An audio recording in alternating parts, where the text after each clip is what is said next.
नमस्कार दोस्तों, dear stenographer channel पर आप सभी का स्वागत करता हूं। तो दोस्तों, आज की वीडियो का आपको पता चल गया होगा किस बारे में होने वाली है, वो भी थंबनेल से। ठीक है, तो दोस्तों जो ये वीडियो है वो केवल एसएससी के लिए नहीं है, कह सकते हैं कि हाँ विशेष तौर पर एसएससी के लिए है, लेकिन जो अधीनस्थ बोर्ड वाले जो अपने विद्यार्थीगण हैं उनके लिए भी ये जो वीडियो लाभदायक होने वाली है। ठीक है, वो भी देख सकते हैं। हाँ, उनके लिए अलग से वीडियो आ जाएगी इसके के 1-2 दिन पहले, लेकिन वो भी ये वीडियो देख सकते हैं और अपन जो है इससे लाभ उठा सकते हैं। ठीक है, तो दोस्तों बात करना चाहेंगे कि आपका जो एसएससी का स्किल है वो लास्ट 2 से 3 दिन बचे हैं। तो आपको स्किल जब देने जाओगे तो वहाँ पे स्किल देते समय किन चीज़ों का ध्यान रखना है और किन बातों का ध्यान रखना है, और जो 3 दिन बचे हैं उनमें आपको करना क्या है। ठीक है, इन चीज़ों पर अपन बात करेंगे। ठीक है, और तो चलिए स्टार्ट करते हैं। तो दोस्तों आपको सबसे पहले मैं बता दूं, 3 दिन में जैसा आप करते आए हो वैसा करते रहो। हाँ, एक चीज़ ध्यान रखना कि नई चीज़ आपको एब्जॉर्व करने की आपको ज़रूरत नहीं है। मतलब कि जो नई आउटलाइंस हैं उनके पीछे बिल्कुल भी मत भागना और नई आउटलाइन बनाने की कोशिश भी बिल्कुल मत करना। ठीक है, नई आउटलाइन बिल्कुल भी नहीं बनानी है आपको। जो आउटलाइन बनी हुई है उनका रिपीटेशन कर सकते हो और बाकी जैसा करते आ रहे हो पैराग्राफ वगैरह लिखना, यदि मुझे फॉलो कर रहे हो तो वही चीज़ करते रहनी है। ठीक है, रेगुलर डिक्टेशन वगैरह लिखना। हाँ, एक चीज़ कर लेना कि अब ये जो हार्ड डिक्टेशंस हैं वो मत लिखना, क्योंकि इससे क्या होगा कि आपको कहीं ना कहीं कॉन्फिडेंस डाउन होने की संभावना रहती है। ठीक है, तो आप ये चीज़ एक ज़रूर ध्यान रख लेना कि जो डिक्टेशंस लिखो वो मतलब कि ज़्यादा मतलब इतनी भी नहीं कि बिल्कुल ही जो है सरल लिख रहे हो, इतने भी सरल नहीं कि हाँ मीडियम लिख लो कि जिससे आपको कॉन्फिडेंस बना रहे और आप जिसको आराम से कर सकते हो। ठीक है, ऐसे डिक्टेशंस लिखो क्योंकि अपन ने प्रैक्टिस बहुत कर ली है। तो हार्ड डिक्टेशन ज़्यादा मत लिखो क्योंकि आपको उससे कॉन्फिडेंस कहीं ना कहीं डाउन होने की संभावना बनी रहती है। ठीक है, तो ये चीज़ ध्यान रखना और आपको जैसे प्रैक्टिस करते आए हो वैसा करते रहना। हाँ, अब लास्ट में एक चीज़ ध्यान रखना, जैसे कि आपका स्किल है 21 को, तो 20 तारीख को आपको बिल्कुल भी दोस्तों कुछ भी नहीं करना है। 20 तारीख को बिल्कुल जो अपने हथियार हैं ये शॉर्ट हैंड के वो छोड़ देना है और बिल्कुल कुछ भी नहीं करना है। ठीक है, आराम से रिलैक्स करो, भगवान जी को याद करो और आराम से स्किल की तैयारी करो कि मैं कैसे जाऊँगा, ट्रैवलिंग कैसे करनी है, ये चीज़ें। ठीक है, मजाक के तौर पर। और ये चीज़ ध्यान रखनी, यदि 22 को है तो 21 को कुछ नहीं करना और जिनका 21 को है उनको 20 को कुछ भी नहीं करना है।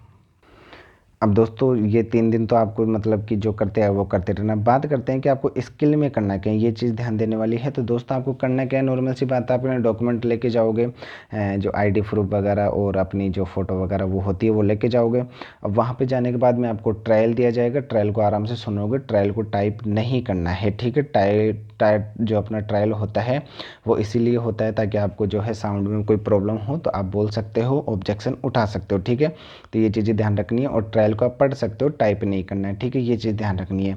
अब इसके बाद में आपको जो मेन डिक्टेशन बोला जाएगा, मेन डिक्टेशन को आराम से लिख लेना है। अब लिखने के बाद में दोस्तों आप जैसे ही कोई उसको मतलब एसएससी में अलग से टाइम दिया जाता है, अटेंडेंस का भी कोई फिक्स नहीं कि टाइम दिया जाएगा, नहीं दिया जाएगा, दिया जाता है तो उस टाइम में आपको डिक्टेशन पढ़नी है। ठीक है, तो जो एसएससी में टाइम दिया जाएगा आपको आराम से, तो उसमें आपको डिक्टेशन पढ़नी है। ये नहीं है कई दोस्त क्या करते हैं कि उसको पढ़ते नहीं हो, डायरेक्ट उसको टाइप करने की सोच लेते हैं। दोस्तों ये मत करना, कभी भी डिक्टेशन को पढ़ना और पढ़ते समय आपको क्या करना है, हिंदी ज़रूर लिखनी है दोस्तों। वहाँ भी जो जिस शब्द में आपको दिक्कत हो तो वहाँ पे हिंदी लिख देना ज़रूर, ताकि आप जब टाइप करोगे तो उसमें कोई आपको दिक्कत ना आए। तो ये चीज़ ध्यान रख लेना।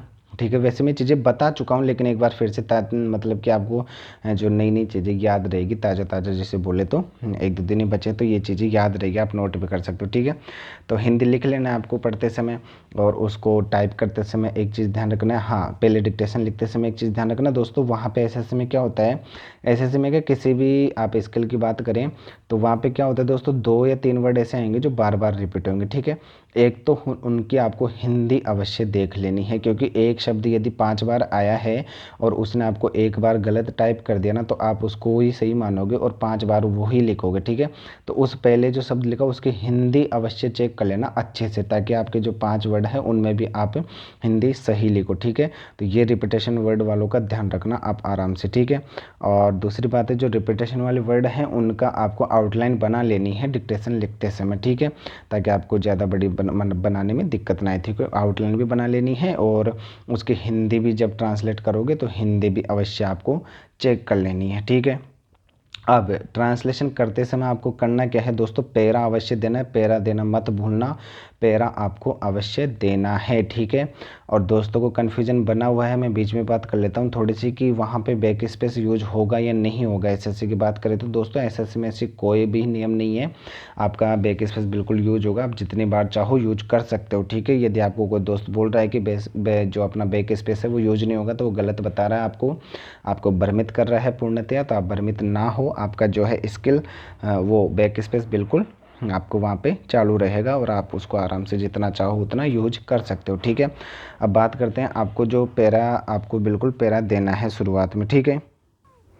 पैरा दे देना है और उसको आपको आराम से बिल्कुल डिक्टेशन अपनी जो है टाइप करना है। टाइप करने के बाद में जैसे ही पूरी डिक्टेशन टाइप की, डिक्टेशन को टाइप करने के बाद में दोस्तों आपको मैच ज़रूर करना है उसको। यदि मैच नहीं करोगे तो आपकी जो गलतियां हैं वो वैसे वैसी बनी रहेंगी और आपको पता ही नहीं चलेगा कि आप कब फेल हो गए और कैसे फेल हो गए, ठीक है। तो आपको मैच ज़रूर करना है, मैच करोगे तो अपने आप सारी गलतियों का निचोड़ बाहर निकल के आ जाएगा और उन गलतियों का आप जो है करेक्शन कर दोगे, ठीक है। तो ये चीज़ ध्यान रखना। और डिक्टेशन लिखते समय एक चीज़ ध्यान रखना कि जब आप पैरा चेंज करोगे तो लाइन ही छोड़ देना मेरे हिसाब से, तो ताकि पैरा चेंज करने में आपको पैरा समझने में आपको कोई दिक्कत नहीं है। तो पूरी लाइन छोड़ सकते हो आप, एक या बजाय उसके कि आप जो है साइन यूज करो, तो उसके बजाय आप पूरी लाइन छोड़ोगे तो वो बेस्ट रहेगा, ठीक है। दोस्तों एक चीज़ और जो सबसे महत्वपूर्ण है और कई दोस्त जो है बहुत ज़्यादा गलती करते हैं इसमें, तो एक चीज़ ध्यान रखना, जब आपके ट्रायल बोले जाएगा वहाँ पे तो ट्रायल को लिखोगे तो कई दोस्त क्या करते हैं, जो कॉपी सीधी होती है उसमें लिख देते हैं, तो वो नहीं करना आपको। आप ट्रायल लिखते समय कॉपी को उल्टा करोगे और पीछे से ही लिखना स्टार्ट करोगे ट्रायल को, ठीक है। ताकि आपके जो आगे वाले पेज हैं उनमें डिक्टेशन आपकी जो 10 मिनट की होगी वो पूरी डिक्टेशन आ सके और जो पेज कम ना पड़े। इस वजह से आपको जो ट्रायल है वो पीछे लिखोगे आप, ट्रायल की चीज़ ध्यान रखना, कॉपी के पीछे लिखोगे और वहाँ पे जो है लाइन आप कॉपी के बीच में लाइन खींच के आपको डिक्टेशन लिखनी है, ये चीज़ तो आपको बिल्कुल ध्यान होगी।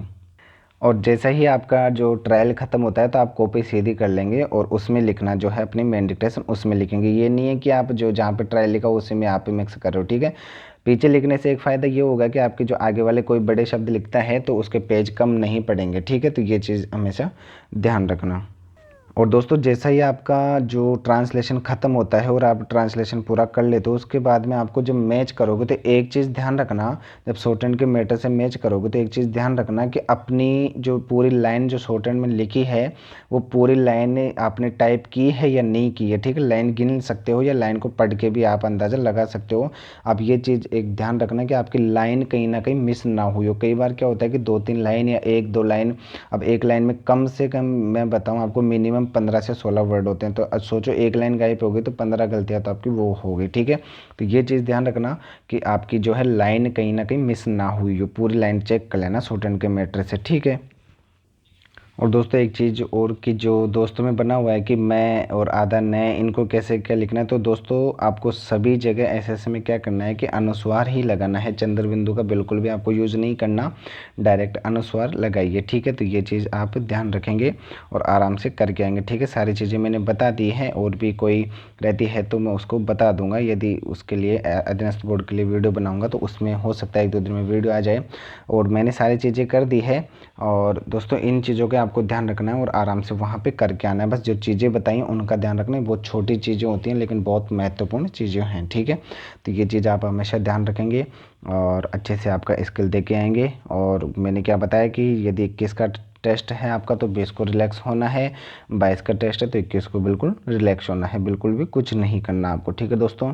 बिल्कुल आराम से दे के आएंगे, घबराने वाली बात नहीं है। एसएससी का स्किल इतना हार्ड बिल्कुल भी नहीं होता है, बिल्कुल आराम से होगा।